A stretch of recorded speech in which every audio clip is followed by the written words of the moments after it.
श्री सद्गुरु महाराज की जय। YouTube channel के माध्यम से सुन रहे सभी सत्संग प्रेमी महानुभावों, पूजनीय माताओं एवं धर्मशिला बहनों, गोस्वामी तुलसीदास जी महाराज ने रामचरितमानस में लिखा है, कहहीं सिद्ध मुनि वेद पुराना, नहीं कछु दुर्लभ ज्ञान समाना। गोस्वामी तुलसीदास जी महाराज कहते हैं, जितने भी सिद्ध पुरुष हुए हैं, संत हुए हैं, वेद उपनिषद आदि धर्म ग्रंथ हुए हैं, सब एक मत से कहते हैं, नहीं कछु दुर्लभ ज्ञान समाना। ज्ञान के समान संसार में दुर्लभ वस्तु कुछ भी नहीं है। और भगवान श्री कृष्ण कहते हैं, न ज्ञान सदृशम पवित्र निह विद्यते। ज्ञान के समान जीव को पवित्र करने वाला संसार में दूसरा कुछ भी नहीं है। इसलिए ज्ञान सबसे श्रेष्ठ है। भगवान सत्संग को सर्वश्रेष्ठ कहा, इसलिए कि सत्संग के प्रभाव सर्वे कर्माखिले पार्थे ज्ञान ही परिसमाप्यते। मनुष्य के समस्त कर्म बंधन ज्ञान से समाप्त हो जाते हैं। एक परोक्ष ज्ञान होता है और एक अपरोक्ष ज्ञान होता है। एक सुन करके, पढ़ करके, विचार करके जानना ये परोक्ष ज्ञान है, और अपरोक्ष ज्ञान अनुभव ज्ञान है। अंतः साधन करके स्वयं से जो जाना जाता है उसे अपरोक्ष ज्ञान कहते हैं। स्वयं से जाना जाता है। ज्ञान ही हमको पवित्र और पावन कर सकता है। ज्ञान से ही हमें मुक्ति होगी। ज्ञान ही हमारे सब सुखों का साधन है। जो व्यक्ति सांसारिक विद्या में भी जितना निपुण होता है, वह सांसारिक जीवन में भी उतना ही प्रतिष्ठित और उसके पास उतने ही अधिक संसार के संसाधन होते हैं। स्वामी विवेकानंद जी महाराज कहते थे कि किसी व्यक्ति को भूख लगती है, आप उसको भोजन करा देते हैं। किसी को प्यास लगती है तो आप उसे पानी पिला देते हैं। कुछ देर के बाद फिर उसे भूख लग जाएगी, फिर उसे प्यास लग जाती है। किसी व्यक्ति को वस्त्र की जरूरत है, आप उसे वस्त्र दे देते हैं। कुछ दिनों के बाद उसे फिर वस्त्र की आवश्यकता होती है। लेकिन किसी व्यक्ति को अगर आप कोई ऐसा ज्ञान, हुनर सिखा देते हैं, तो वह आदमी अपनी भूख प्यास भी मिटाएगा अपनी कमाई से, और दूसरों की भूख प्यास मिटाने की भी उसकी क्षमता हो जाएगी। आपने किसी को दर्जी का ही काम सिखा दिया, किसी को गाड़ी चलाना ही सिखा दिया, तो ये ज्ञान उसके साथ साथ दूसरों के लिए भी सहयोगी हो जाएगा। तो वो कहते हैं, लेकिन जो अध्यात्म ज्ञान है, धर्म का जो ज्ञान है, मुक्ति का जो ज्ञान है, यह ज्ञान कैसा है? यह ज्ञान जीवन के साथ भी और जीवन के बाद भी, LIC की पॉलिसी की तरह, जीवन के साथ भी और जीवन के बाद भी, ये ऐसा ज्ञान है। ये जीवन के बाद भी जो शरीर छूट के चला गया, उसके काम LIC की पॉलिसी नहीं आती है। उसके जाने के बाद उसके परिवार को काम आता है। जीवन के बाद भी उसको क्या काम आएगा? वो काम नहीं आता है, पर उसके परिवार को काम आता है, इसमें संशय नहीं है। आप जीते जी भी परिवार के लिए थे, और शरीर त्यागने के बाद भी आप परिवार के लिए काम आ गए। इस सेंस में इट इज़ करेक्ट। लेकिन ये जो अध्यात्म ज्ञान है, ये वास्तव में इस संसार में जब तक आप रहेंगे तब तक आपको काम आएगा। और इस संसार को जब आप त्यागेंगे तो आपके परलोक में भी आपका काम आने वाला है ये। इसलिए भगवान श्री राम ने कहा था, पाई न जही परलोक सवारा। परलोक संवारने वाला ज्ञान, जो परलोक यहाँ सुख चाहो, सुनि मम वचन हृदय दृढ़ हो। परलोक संवारने वाला ज्ञान लोक के साथ साथ अध्यात्म ज्ञान परलोक के लिए भी है। इसलिए सबसे श्रेष्ठ ज्ञान है ये। और इस ज्ञान का अधिकारी केवल मनुष्य ही है, केवल मनुष्य है। मनुष्य को छोड़ करके देवता भी इस ज्ञान के अधिकारी नहीं है। इसीलिए भगवान श्री राम ने इस शरीर को देव दुर्लभ शरीर कहा है। तो समझदार से समझदार व्यक्ति भी ये समझ जाएगा कि गाड़ी को गाड़ी बनाने वाली कोई और वस्तु होती है। किसी के पास फरारी है, किसी के पास 800 है, डजंट मैटर। वो केवल एक रकम का फर्क हो सकता है, व्यवस्थाओं का फर्क हो सकता है, लेकिन दोनों फरारी हो चाहे 800 हो, चलती तो रोड पे ही है। गाड़ी को गाड़ी बनाने वाली उसके 3 मुख्य वस्तु है। इंजन पहला, दूसरा है पेट्रोल, और तीसरा है गाड़ी को चलाने वाला ड्राइवर। गाड़ी को चलाने वाला ड्राइवर, इंजन, पेट्रोल और ड्राइवर। तो बंधुओं, बहुत दिन से विचार था कि आप सब लोगों के मध्य में कुछ अलग तरीके से आया जाए।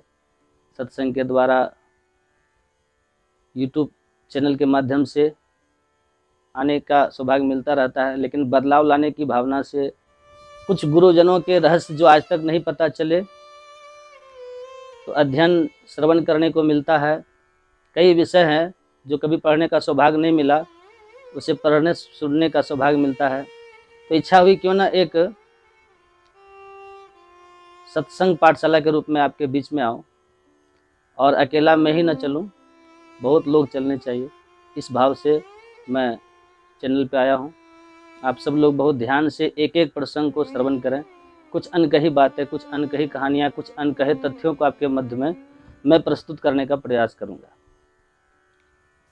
सत्संग पाठशाला नाम दिए हैं तो वैसा ही नियम होना चाहिए, आप सब लोग ध्यान से सुनेंगे। पाठशाला में ये होता है कि टीचर की निगरानी में सब लोग होते हैं, लेकिन सत्संग पाठशाला में टीचर तो बैठा है, लेकिन जितने भी बैठे हुए विद्यार्थी वो दिखाई नहीं दे रहे। इसलिए आपको डिसिप्लिन खुद मेंटेन करना है।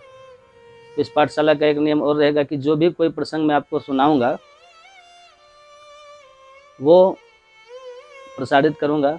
आप जब चाहें फेसबुक, यूट्यूब पे जाकर के उसको श्रवण कर सकते हैं। फिर दूसरे दिन पिछली पाठशाला का कोई भी प्रसंग का एक प्रश्न फेसबुक और यूट्यूब पर आपके मध्य में रखा जाएगा।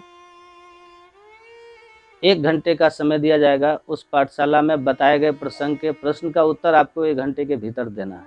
और याद रखिएगा, मैं कोई साधारण या सरल सा प्रश्न नहीं दूंगा, मैं कोई अच्छा सा प्रश्न ढूंढ के आपके सामने रखूंगा, जिसके लिए आपको बहुत ध्यान से सत्संग को सुनना पड़ेगा, इस पाठशाला में बैठना पड़ेगा। तो आज का विषय है मन की योग्यता। ये हमने रखा है, मन की योग्यता। सत्संगों में, प्रसंगों में, हर जगह हम लोगों को सुनने में आता है कि ये मन बड़ा चंचल है, कैसे तेरा भजन करूं। मन को हमेशा ही गलत बताया जाता है, लेकिन ध्यान से सुनिएगा, मुझ में कहने की सामर्थ्य और आप में सुनने की सामर्थ्य तो होगी, लेकिन मेरे कहने में भाव और आपके सुनने में भाव, ये दोनों मन ही प्रदान करेगा। मन के अयोग्यताएं बहुत हैं, लेकिन मन योग्यता युक्त भी है। और उसको जानने के लिए आज का ये प्रसंग मैं आपको सुनाऊंगा, ध्यान से सुनिएगा।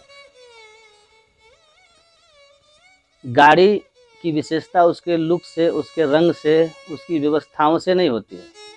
गाड़ी की विशेषता पहली है इंजन, लेकिन इंजन होते हुए भी किसी गाड़ी में 100 की स्पीड है, किसी में 200 की स्पीड है। पावरफुल गाड़ी कौन सी है? जिसमें 200 की स्पीड है, उसका इंजन मजबूत है। लेकिन फिर भी 200 की स्पीड हो चाहे 250 की स्पीड हो, गाड़ी केवल इंजन होने से चल नहीं पाएगी। इंजन होने के बाद भी उसको एक वस्तु की आवश्यकता है, वो क्या है? पेट्रोल या डीजल। पेट्रोल या डीजल होंगे तभी इंजन चलायमान होगा। कितना भी पावरफुल हो, शक्ति तभी आएगी। लेकिन किसी गाड़ी में इंजन भी अच्छा है, उसमें पेट्रोल भी भरपूर है, गाड़ी पूरी फुल खड़ी है लेकिन चलाने वाला योग्य ड्राइवर नहीं है जो उसको गंतव्य तक पहुंचा सके, जो मार्ग में आने वाले अनेक प्रकार की विपत्तियों से उसको निकाल ले जा सके, मार्ग पर चल रहे अन्यत्र वाहनों से उसको कोई कष्ट ना हो, उसको लगे ना, उसको हर जगह से सुरक्षित अपने गंतव्य तक पहुंचा सके, ऐसा एक सुयोग्य ड्राइवर भी तो चाहिए, तभी वो गाड़ी चल पाएगी। मन की योग्यता भी इसी प्रकार से है। हमारे पास व्यवस्थाएं बहुत सारी हैं, हमारे पास में व्यंजन बहुत सारे हैं, हमारे पास में भोग की सामग्रियां बहुत सारी हैं और मन उन सबको भोगता भी है, लेकिन मन को वशीकरण करने वाले, मन को एकाग्र करने वाले और मन को अयोग्य की जगह योग्यता प्रदान करने वाले तीन ऐसी योग्यताएं हैं जिसे मैं बताऊंगा। उन 3 योग्यताओं का ही मैं आपके सामने वर्णन करने का प्रयास करूंगा, सावधानी से सुनिएगा। पहली जो हमारे मन की योग्यता है वो है जन्म से प्राप्त शक्ति, बॉर्न पावर, जो हमें जन्म से ही मिली है। इसके विषय में फिर बताऊंगा। दूसरी वस्तु है जो हमारे मन की विशेषता है वो है किसी भी कार्य को करने में लगन, उत्सुकता, उत्साह, एक्साइटमेंट। और तीसरा जो हमारे मन की योग्यता है वो योग्यता है संकल्प। ये 3 योग्यताएं हैं हमारे इस मन की। अब लगन को और संकल्प को आप लोग भली भांति समझ रहे होंगे, समझदार लोगों को इशारा ही काफ़ी होता है, वो लगन को भी भली भांति समझ जाएंगे और संकल्प को भी समझ जाएंगे। मन से कोई भी काम लगन से किया जाए तो योग्यता, मन योग्य हो जाता है। मन का कोई भी कार्य संकल्प लेकर के भी कर लिया जाए, मैं एक बार जो ठान लेता हूँ फिर मैं किसी की भी नहीं सुनता, ऐसे पिक्चरों में डायलॉग्स भी बोले जाते हैं। संकल्प से भी कार्य की सिद्धि हो जाती है। लेकिन मैंने मन का पहला भाव जो बताया, जन्म से मिली हुई शक्ति, बोर्न पावर, ये जन्म शक्तियाँ क्या है इसको समझिएगा। थोड़ा इस पर मैं विशेष प्रकाश डालूंगा और आप लोग सावधानी से सुनिएगा। जो हमें जन्म से ही प्राप्त है, हमारी कई ऐसी विशेषताएं होती हैं जिनके लिए हमको ज़्यादा प्रयत्न नहीं करने पड़ते। कई ऐसी शक्तियां होती हैं और ये शक्तियां सबके भीतर अलग अलग होती है। बहुत ही कम ऐसा होगा कि एक जैसी विशेषता दूसरे में भी हो, सबके अंदर भिन्न भिन्न होती है। लेकिन अमूमन जैसा कि मैंने खोजा, थोड़ा बहुत ढूंढ करके मैं निकाल पाया, तो इन 6 शक्तियों में जो होती तो बहुत सारी, लेकिन 6 विशेष शक्तियाँ हैं। कौन कौन सी हैं सुनिएगा, ध्यान से सुनिएगा। जो मन की 6 शक्तियाँ हैं उनमें पहली शक्ति का नाम है समझने की शक्ति, अंडरस्टैंडिंग्स। कई लोग होते हैं उनकी अंडरस्टैंडिंग्स बहुत अच्छी होती है। हम लोग सुनते हैं कई बार कि संबंध भी टूट जाते हैं। क्यों टूट गए? बोले कि अंडरस्टैंडिंग्स अच्छी नहीं थी। क्लास में जब पढ़ते थे तो हम लोग बेंच शेयर भी नहीं करते थे। क्यों नहीं करते? मेरी इसके साथ बनती नहीं है, मतलब अंडरस्टैंडिंग्स प्रॉब्लम है, हम लोग एक दूसरे को समझ नहीं पाते हम दोनों। लेकिन कई बार हम किसी के साथ में बैठते हैं, कोई लोग कहते हैं भाई इसमें तो इतनी योग्यता है नहीं, ये तो इतना विशेष है नहीं, फिर आपको ये क्यों चाहिए? तो इसमें भले कुछ भी ना हो लेकिन इसकी अंडरस्टैंडिंग पावर बहुत अच्छी है। ये है जन्म शक्ति, ये हमको जन्म से ही प्राप्त है। और ऐसा नहीं है, जन्म शक्तियाँ जो मैं 6 बता रहा हूँ ये भगवान कुछ कुछ सबको देते हैं, इनमें से कोई ना कोई शक्ति सबके भीतर होती है। तो पहली जन्म शक्ति जो है वो है अंडरस्टैंडिंग, समझने की शक्ति। दूसरी अंडरस्टैंडिंग शक्ति जो है वो है बुद्धि, इंटेलिजेंस। बुद्धि का मतलब देखो, बुद्धि सबके पास है, लेकिन उस बुद्धि का सही समय पर, सही स्थान पर किस प्रकार से प्रयोग करना चाहिए, इसे कहते हैं इंटेलिजेंस। बिनु सत्संग विवेक ना हो, सत्संग के बिना विवेक नहीं मिलता। लेकिन कई लोगों को जन्म से ही विवेक प्राप्त होता है, वो जन्म से ही विवेकी होते हैं। उनको पता है कि हमें कब, कहाँ, कैसे, किस प्रकार से क्या करना है। भले ही कितने अच्छे एजुकेशन नहीं है, इतने अच्छे रॉयलमेंट में नहीं रहे, फिर भी उनकी कई बार समझ बहुत अच्छी होती है, इंटेलिजेंस पावर बहुत अच्छी होती है। हमारे परिवार में भी कई बार ऐसे लोग होते हैं जो ज़्यादा पढ़े लिखे नहीं है, लेकिन घर में कितने भी जो भी काम किया जाता है वो उनसे पूछ के किया जाता है। क्यों? क्योंकि ऐसा हमें विश्वास है कि वो जो बताएंगे वो सही होगा। दैट्स इंटेलिजेंस पावर, जो कि हमें जन्म से प्राप्त है। दूसरी और तीसरी शक्ति है याद रखने की क्षमता, मेमोरीज। ये भी हमें जन्म से प्राप्त होती है। ये कई लोगों के अंदर होती है, ये भी हमें जन्म से ही प्राप्त होता है। तो ये जन्म शक्ति 3, ये 3 शक्ति। चौथी शक्ति है मेरिट, योग्यता। कई लोग होते हैं वो हर चीज़ में योग्य हो जाते हैं, घर के काम करवा लो, गवा लो, गाड़ी चलवा लो, कुछ भी काम करवा लो, उनमें हर चीज़ की योग्यता न होते हुए वे खुद को योग्य बना लेते हैं। ये भी एक जन्म शक्ति है जो हमें जन्म से प्राप्त हुई। 5वीं है नए विचारों को चिंतन करके प्रकट कर देना। नए विचारों को चिंतन करके नए नए आइडियाज़ को लेकर आना। कई लोग होते हैं वो 24 घंटे उनकी सोच इसी में रहती है कि हम क्या विचार करें, नए नए आइडियाज़ उनके भीतर आते रहते हैं। कई बार इसमें ऐसा भी होता है कि कुछ लोगों के आइडियाज़ बिल्कुल बेतुके होते हैं, उनकी जन्म की शक्ति बेतुके आइडियाओं की है, लेकिन कई लोगों के आइडियाज़ बिल्कुल गजब होती है। कई बड़े बड़े लोग हमारे देश में, पूरे विश्व में ऐसे भी हैं जो केवल अपने आइडियाज़ के थ्रू भी एक विशाल स्थिति को पहुंच गए। वो भी बोन पावर होती है। कुछ लोगों के अंदर शक्ति होती है, वो हमेशा नए नए आइडियाज़ पे ही काम करते हैं। और 6वीं और आखिरी शक्ति जो हमें जन्म से प्राप्त होती है वो है कल्पना, इमेजिनेशन, इमेजिन करना कि ऐसा करेंगे तो ऐसा हो सकता है। इमेजिनेशंस की दुनिया में जो रहते हैं वे लोग भी जन्म शक्ति प्राप्त करके आए हैं। तो बंधुओं, ये 3 चीज़ मनुष्य के मन को योग्यता प्रदान करती हैं। जन्म शक्ति का सदुपयोग, दूसरा मैंने बताया था किसी भी कार्य को करने में अटूट लगन और उत्साह, एक्साइटमेंट, और तीसरा मैंने कारण बताया था संकल्प और प्लेज। ये 3 वस्तु मानव को श्रेष्ठ बनाती है। अब इसमें आप अगर ये बात पूछें कि कई बार जिनको जन्म से ही शक्तियाँ प्राप्त हैं, तो जन्म से शक्तियाँ प्राप्त करने वाले व्यक्ति, उनके पास में यदि ये 2 चीज़ ना हो, लगन और संकल्प, तो क्या वो योग्य बने रहेंगे? बिल्कुल नहीं, कदापि नहीं। जन्म से शक्तियाँ प्राप्त करने के बाद भी लोग योग्यता को प्राप्त नहीं कर पाते। तो उसके लिए 2 चीज़ों की ज़रूरत बहुत ज़्यादा होती है। और वो ज़रूरत क्या है? वो ज़रूरत है संकल्प की और लगन की। पुनः अपने पिछले एग्जाम्पल पर मैं आऊँ। गाड़ी में इंजन तो है, आपके पास में जन्म से मिली हुई शक्ति तो है, लेकिन आपके पास में वो शक्ति को प्रयोग करने के लिए लगन और संकल्प की यदि कमी है, तो माफ़ कीजिए, आप अपने उस जन्म से प्राप्त शक्ति का दुरुपयोग कर बैठेंगे। प्रसिद्ध कथा है, सब जानते हैं, कहना भी उचित नहीं है। खरगोश और कछुए की रेस।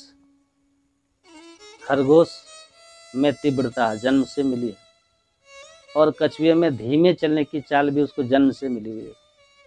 लेकिन खरगोश में भले ही जन्म शक्ति है, लेकिन खरगोश के पास में संकल्प और उत्साह नहीं है उसके कार्य में, इसलिए उसकी जन्म शक्ति उसको पिछाड़ देती है।